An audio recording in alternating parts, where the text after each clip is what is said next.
जय हिंद, जय भारत। दोस्तों, कोरोना को लेकर हमारे पास बहुत से सवाल आ रहे हैं। पहला सवाल तो लोगों का ये है कि कुछ लोग बड़े परेशान हैं क्योंकि उनमें सिम्टम्स तो कोरोना जैसे हैं, लेकिन जब वो टेस्ट कराने जाते हैं तो किसी लैब में उनकी जो रिपोर्ट है वो नेगेटिव शो हो रही है, कहीं कहीं उनकी रिपोर्ट जो है वो पॉजिटिव आ रही है। अब उनको समझ नहीं आ रहा कि वो क्या करें। दूसरा सवाल है कि कोरोना वैक्सीन कब आएगी और जो ट्रायल इंडिया में चल रहे हैं कोरोना वैक्सीन के, वो किस फेज़ में पहुंच चुके हैं।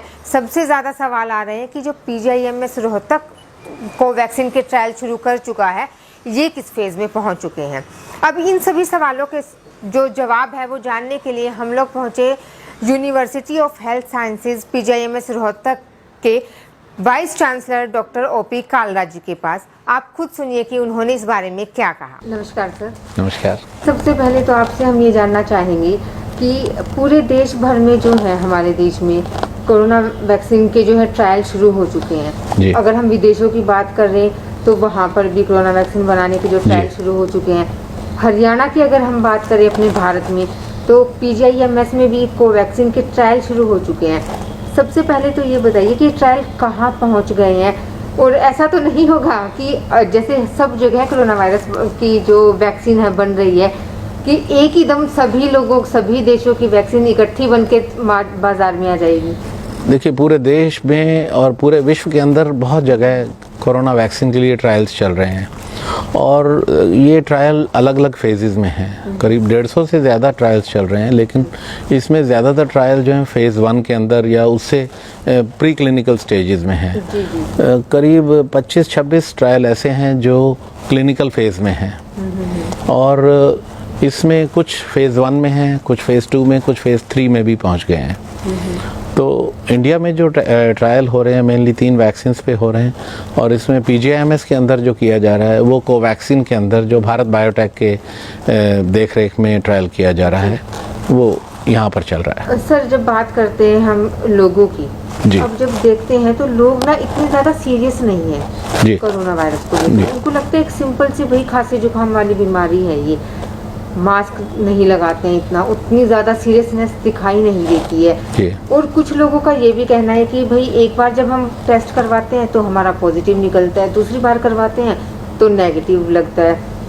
कई लोगों को ये भी लगने लग गया है कि कुछ लोग जो है, कुछ हॉस्पिटल्स की अगर हम बात कहें तो कोरोना वायरस की आड़ में कहीं वो अपना बिजनेस तो नहीं चला रहे। देखिए, इस बीमारी के अंदर जो है खांसी और जुकाम और बुखार, हालांकि ये लक्षण मेन लक्षण हैं जो कोविड की बीमारी के हैं, लेकिन क्योंकि ये 6-7 महीने हो गए हैं, कुछ लोगों को लगता है कि इसमें क्योंकि 90% से ज़्यादा लोग ठीक हो जाते हैं तो इन सिम्टम्स को इग्नोर करें। लेकिन मुझे लगता है कि ये बिल्कुल नासमझी वाली बात है। इस बीमारी के लक्षण बिल्कुल भी इग्नोर नहीं करने चाहिए और जैसे ही पता चले कि किसी को बुखार है, खांसी है, नज़ला जुकाम है, गला ख़राब हो रहा है, तो तुरंत जो भी कोविड केयर सेंटर्स हैं, कोविड के हॉस्पिटल्स हैं, डॉक्टर्स हैं, उनसे जाके तुरंत जांच करवानी चाहिए। और अब तो कोई भी आदमी अपनी जांच खुद भी करवा सकता है बिना डॉक्टर की एडवाइस के। और real time PCR test, RT-PCR test जो गोल्ड स्टैंडर्ड टेस्ट है, इसमें टेस्ट का रिज़ल्ट आने में 5-6 घंटे ज़रूर लगते हैं, लेकिन ये सबसे इम्पॉर्टेंट टेस्ट है। और जो आपने कहा कि कभी एक टेस्ट के एक लेबॉरेटरी में नेगेटिव आता है, एक में पॉजिटिव आता है, उसका मुख्य कारण ये है कि जो टेस्ट कई बार रैपिड एंटीजन टेस्ट किया जाता है, तो रैपिड एंटीजन टेस्ट में यह है कि अगर तो टेस्ट पॉजिटिव आता है तब तो हमें दोबारा टेस्ट करवाने की ज़रूरत नहीं होती है, लेकिन करीब 50% केसेस में ये टेस्ट नेगेटिव आता है। और अगर टेस्ट नेगेटिव आता है तो RT-PCR टेस्ट करवाना बहुत ज़रूरी है, क्योंकि RT-PCR टेस्ट जो है ऐसे केसेस में पॉजिटिव हो सकता है। और अगर रैपिड एंटीजन टेस्ट करवाने के बाद नेगेटिव आने के बाद में आदमी सोचता है कि मुझे कोविड की बीमारी नहीं है और फिर वो आम जनता के अंदर मार्केट में, बाज़ार में घूमता रहता है और ऐसा आदमी बीमारी को फैला सकता है जी।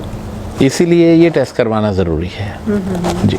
तो और जो ये बिजनेस वाली बात कई लोगों के दिमाग में आ रही है कि कुछ हॉस्पिटल जो है कोरोना की आड़ में बिजनेस चला रहे हैं। देखिए, मुझे लगता नहीं है कि इसके चक्कर में कुछ लोग बिजनेस चला रहे होंगे, लेकिन जहाँ तक पेशेंट्स का मामला है उनको पूरा केयरफुल रहना चाहिए। और आजकल के टाइम में ख़ास तौर से क्योंकि बुखार और भी कई कारणों से हो रहा है, डेंगू का बुखार भी आजकल शुरू हो गया है। इसके अलावा कुछ ऐसे भी बुखार होते हैं, वायरल बुखार, जिनमें उनके कीटाणु या वायरस का पता करना भी मुश्किल होता है। मलेरिया का बुखार भी हो सकता है, टाइफाइड का बुखार भी हो सकता है। तो जब भी बुखार हो तो डॉक्टर के पास जाके जांच करवाना बहुत ज़रूरी है कि ये नहीं है कि सारे बुखार जो है वो कोरोना की वजह से ही होंगे। तो जो भी बीमारी है जिसकी वजह से ये बुखार है, उसका इलाज उसी के हिसाब से होना चाहिए। जी डॉक्टर साहब, PGIMS रोहतक की अगर हम बात करें जी, कोरोना में बहुत अच्छा रोल प्ले कर रहा है, क्योंकि यहाँ पर पेशेंट्स बहुत ज़्यादा ठीक होकर भी जा रहे हैं। रिकवरी रेट जो है पेशेंट्स की ज़्यादा है, लेकिन यहाँ के जो स्टाफ है, डॉक्टर्स है, सीनियर डॉक्टर, नर्सिस या दूसरा हेल्थ केयर स्टाफ है, वो लोग भी पॉजिटिव आ रहे हैं। जब ऐसे में कोरोना का इलाज करने वाले डॉक्टर्स पॉजिटिव आएंगे तो जो कोरोना के पेशेंट्स नए आ रहे हैं उनका इलाज कैसे होगा? वैसे तो देखा जाए तो हम सब लोग एट रिस्क हैं जी, क्योंकि ये बीमारी हमारे चारों तरफ है। लेकिन जो हेल्थ केयर वर्कर्स हैं, ख़ास तौर से जो फ्रंट लाइन में पेशेंट्स की केयर कर रहे हैं, वार्ड में जा कर के या ICU में जा कर के, हमारे नर्सिस हैं, डॉक्टर्स हैं और रेजिडेंट डॉक्टर्स हैं, सफाई कर्मचारी हैं या बेयरर्स हैं, तो ये सारा स्टाफ जो अंदर पेशेंट्स के डायरेक्ट कांटेक्ट में आ रहा है, उनको आम जनता की बजाय 10 से 15 गुना ज़्यादा ये संक्रमण होने का ख़तरा होता है। इसलिए हम ये पूरी कोशिश करते हैं कि हमारी बैकअप टीम जो है वो हमेशा तैयार रहे, ताकि फ्रंट लाइन वर्कर्स में अगर किसी को इन्फेक्शन होता है तो हमारी जो पेशेंट केयर सर्विसेज हम दे रहे हैं उनके अंदर कोई दिक्कत ना आए, ताकि जो बैकअप स्टाफ है वो हमेशा तैयार रहे। ठीक है, डॉक्टर्स को, नर्सिस को रिस्क तो बहुत है, लेकिन फिर भी क्योंकि ये हमारी ड्यूटी है और हमारे जो डॉक्टर्स नर्सिस हैं उनको अपना रिस्पॉन्सिबिलिटी पूरी करनी है, तो वो भी ज़रूरी है।